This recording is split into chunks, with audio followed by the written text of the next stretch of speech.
Malalasahan mo na talaga ang magic. Season ng shrimp gamit ang Maggi Magic Sarap. We won't need a lot of seasoning kasi ang ating sachet ng Maggi Magic Sarap has everything we need. Tapos haluin mo ang cornstarch. Maglagay ng kaunting vegetable oil sa plate, tapos mabilis na i-dip ang rice paper sa tubig at ilatag sa plate. Ilagay ang ilang piraso ng shrimp tapos spring onions.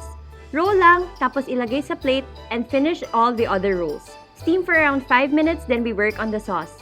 For the sauce, combine water, garlic, ginger, onion, Maggi Magic Sarap, Maggi Oyster Sauce, pepper at brown sugar sa isang pot.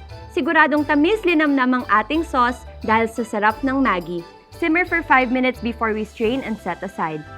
Plate your steamed shrimp rolls and add the sauce, top with spring onions at iserve.